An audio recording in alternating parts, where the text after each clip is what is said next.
Jünger Krishnas bei den Vorbereitungen zu einer Hochzeitszeremonie nach hinduistischem Brauch. Krishna ist der Name einer alten indischen Gottheit, die neuerdings auch im Abendland Anbeter findet. Die Internationale Gesellschaft für Krishna-Bewusstsein ist wohl die exotischste unter den Jugendreligionen, jenen neuen religiösen Bewegungen, die ihre Mitglieder in erster Linie unter jungen Leuten zwischen 18 und 25 suchen. Auffallend ist allein schon die äußere Erscheinung, die safrangelben Gewänder, der zum Zeichen der Demut kahlgeschorene Kopf der jungen Männer. An der verbliebenen Haarlocke zieht Krishna die Gottgeweihten, so nennen sich die Mitglieder der Bewegung, aus dem Sumpf der Maya, der irdischen Unzulänglichkeit.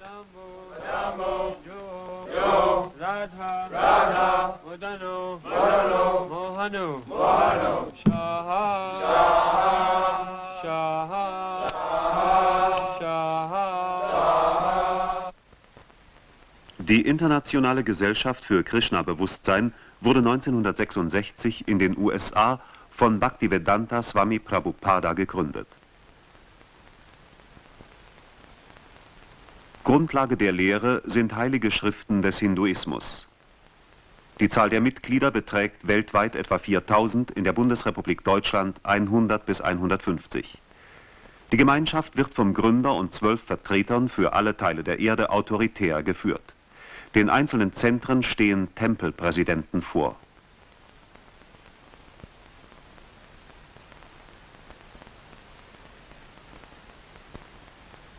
Die Internationale Gesellschaft für Krishna-Bewusstsein verhilft den Menschen zu verstehen, dass Krishna der höchste persönliche Gott, der Besitzer aller Dinge ist. Weil aber wie immer auch die Menschen dieses Bewusstsein verloren haben, streiten sie sich wie die Katzen und Hunde überall auf diesen irdischen Planeten um das Eigentum Gottes. Das nichtsektierische Chanten der heiligen Namen Gottes, Hare Krishna, Hare Krishna, Krishna Krishna, Hare Hare, Hare Rama, Rama Rama, Hare Hare, ist der Vorgang in dieser Zeit, um sein ursprünglich nun schlummerndes Gottes- oder Krishna-Bewusstsein wieder zum Leben zu erwecken. Ich hoffe, dass alle Menschen ihren höchsten Nutzen aus dieser Bewegung für Krishna-Bewusstsein ziehen und versuchen, ihre Philosophie etwas ernsthafter zu verstehen. Hare Krishna. Der Beitritt zum Krishna-Orden bedeutet im Allgemeinen den totalen Bruch mit der eigenen Vergangenheit und die Preisgabe aller bürgerlichen Bindungen. Für manche ist das durchaus eine Chance.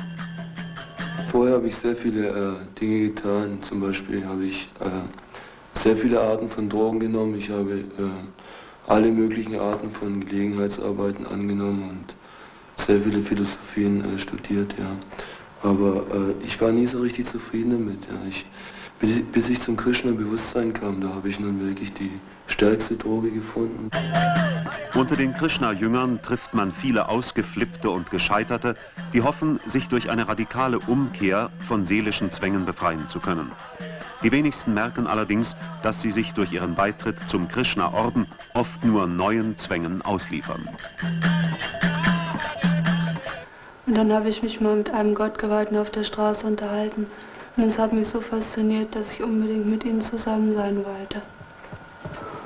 Ich hatte vorher viele Drogen genommen und war auch ziemlich körperlich fertig gewesen und traf einige Gottgeweihte, die mir in diesem Zustand halfen. Und im Endeffekt befinde ich auch hier drin die Befreiung. Krishna-Jünger gehen keiner Arbeit nach. Aber man führt als Gottgeweihter kein bequemes Leben. Bereits um 4 Uhr morgens findet der erste Gottesdienst statt. Den Nachmittag verbringen die Mönche beim Sankirtan, beim missionarischen Einsatz. Durch den Verkauf von Krishna-Literatur und das Verteilen von Flugschriften wollen sie die ganze Welt mit erlösendem Krishna-Bewusstsein erfüllen. Wen interessiert das? In erster Linie sind junge Leute sehr interessiert an Krishna-Bewusstsein. Ja. Wie bestreiten Sie Ihren Lebensunterhalt? Wir sind damit beschäftigt, viele Bücher von unserem geistigen Lehrer jetzt ins Deutsche zu übersetzen und die zu verbreiten. Wir haben eine Schallplattenproduktion angefangen und wir sind damit beschäftigt, Räucherstäbchen herzustellen und diese zu verkaufen. Ihre Geschäftstüchtigkeit steht außer Frage. Ihre Methoden allerdings sind zweifelhaft. Das stellte auch die Staatsanwaltschaft in Frankfurt fest, die im Dezember 1974 eine polizeiliche Durchsuchung auf Schloss Rettershof, der im Taunus gelegenen deutschen Zentrale der Bewegung, anordnete. Sie leitete außerdem Ermittlungen unter anderem wegen des Verdachts auf fortgesetzten Bettelbetrug und Verstoß gegen das Sammelgesetz und die Gewerbeordnung ein. Die Jünger Krishnas erbetteln jeder monatlich vermutlich mehrere tausend Mark für hungernde Kinder in Indien, wie sie den Passanten sagen.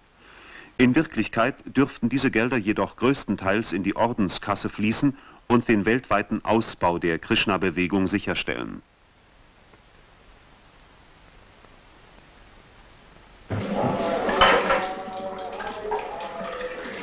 Die Jünger Krishnas selbst führen ein anspruchsloses Leben.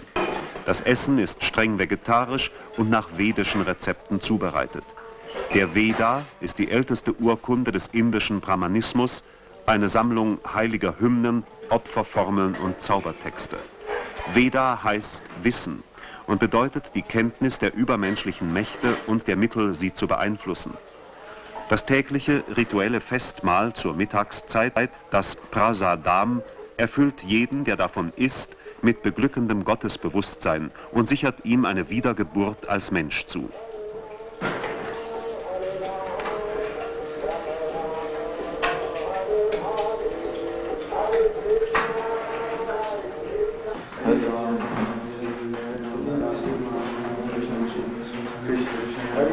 In den spartanisch eingerichteten Schlafräumen der Ashrams, der Tempel, sind die Bilder des Gottes Krishna, seines bedeutendsten Jüngers Chaitanya und des Gründers der Krishna-Bewegung aufgestellt. Krishna gilt als die irdische Verkörperung des indischen Gottes Vishnu und als Verkünder der Bhagavad Gita, eines 700 Verse umfassenden Gesangs, der zu den Grundlagen des Hinduismus gehört. Auf die Bhagavad Gita gründet sich Bhakti, einer der 3 klassischen Wege des Hinduismus zu Gott. Bhakti ist der Pfad der liebenden Hingabe. Der Bengale Sri Chaitanya ist diesen Pfad vor 4,5 Jahrhunderten mit besonderer Inbrunst gefolgt. Auf ihn berufen sich die Jünger Krishnas. Geistiger Meister, Guru unserer Zeit, ist ihrer Ansicht nach ihr Führer Bhaktivedanta Swami Prabhupada.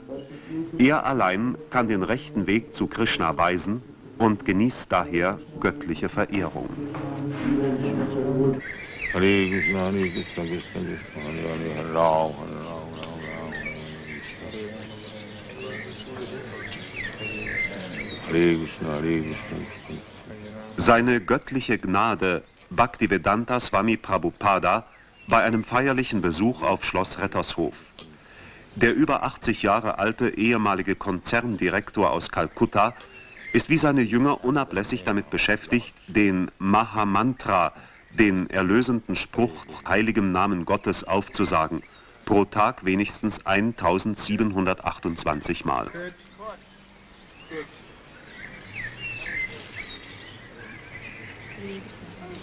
Damit sie sich nicht verzählen, erhalten neue Mitglieder anlässlich einer Namensgebungszeremonie eine Gebetskette, die sie von da an in einem Beutel am Gürtel stets bei sich führen. Kannst du die 4 Prinzipien in Deutsch aussagen? Kein Fleisch, kein Fisch, keine Eier essen, keine Rauschmittel zu sich nehmen, keine unerlaubten sexuellen Beziehungen unterhalten und keine Glücksspiele. Kalagni. Kalagni. The Kalagni means who sets fire to the time immemorial. Kalagni heißt der Feuer ansteckt zu die ewige Zeit. Right hand. Right. Rechte Hand. Yeah. Die 4 Prinzipien legen die Lebensweise der Krishna-Jünger fest. Der Verzehr von Fleisch und anderen tierischen Produkten und der Konsum von Rauschmitteln, also auch von Kaffee und Nikotin, sind verpönt. Glücksspiele sind verboten.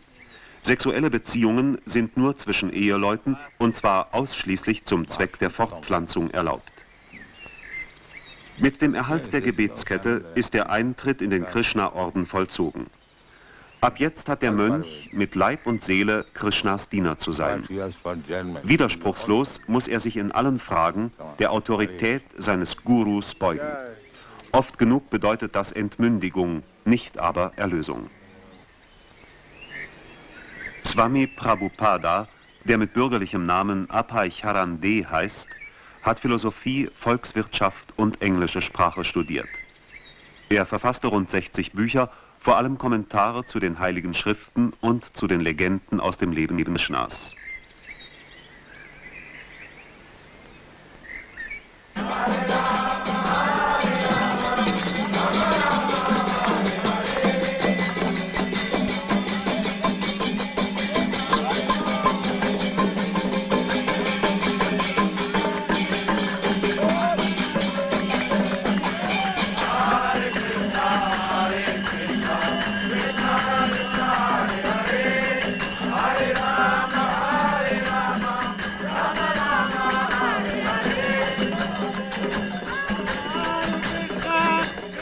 Leidenschaftliche Huldigungstänze zu Ehren Krishnas gehören zum großen Gesang der Befreiung, mit dem alle Welt die verloren gegangene Harmonie, die Einheit mit Gott wiederherstellen soll.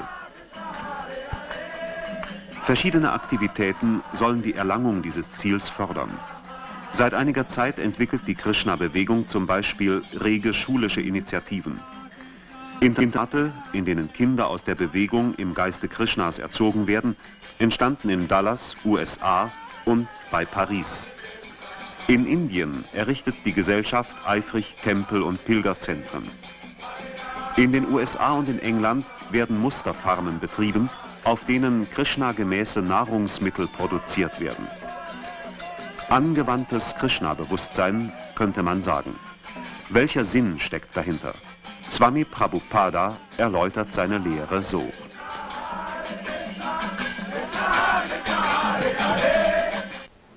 We beings, part and parcel of God, or sons of God, originally we have got our... Wir Lebewesen sind ein Teil Gottes. Ursprünglich hatten wir ein Krishna-Bewusstsein, ein Gottesbewusstsein. In der künstlichen, materiellen Zivilisation haben wir das vergessen, haben wir die sinnlichen Bedürfnisse unseres Körpers befriedigt. Jetzt muss das Bewusstsein wiederbelebt werden. Das ist wie bei dem Dummkopf, der sein Haus verlässt, um unabhängig zu leben, obwohl er ganz genau weiß, vielleicht hat er es auch vergessen, dass sein Vater ein schwerreicher Mann ist. Er wird dumm und vergisst seinen Vater. Daher ist es für diesen Dummkopf das Beste, ihn zu seinem Vater zurückzubringen, damit er sein ursprüngliches Bewusstsein wiedererlangt. Das ist der Sinn des Krishna-Bewusstseins. Daran ist nichts Unnatürliches. To cure that madman to his original consciousness and get him back to his rich father, and then he'll be happy. This is the program of Krishna consciousness, and there is nothing manufactured. Der Tag endet im Ashram. Eine letzte Huldigung an Krishna, bevor die Jünger des indischen Gottes gegen 9:30 zu Bett gehen.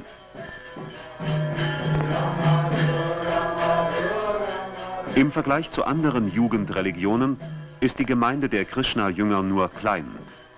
Dennoch stellt ihre Existenz, wie auch die aller anderen religiösen Gemeinschaften asiatischen Ursprungs, die hierzulande missionieren, ein bemerkenswertes und trotz aller notwendigen kritischen Anmerkungen ernstzunehmendes Phänomen dar. Gerade in den Augen vieler junger Menschen hat sich das überlieferte westliche Fortschrittsdenken in unserer Zeit als ungeeignet erwiesen, die Frage nach dem Sinn des Lebens zu beantworten. Der Osten bietet Alternativen. Ist das wachsende Interesse daran mehr als nur eine Mode?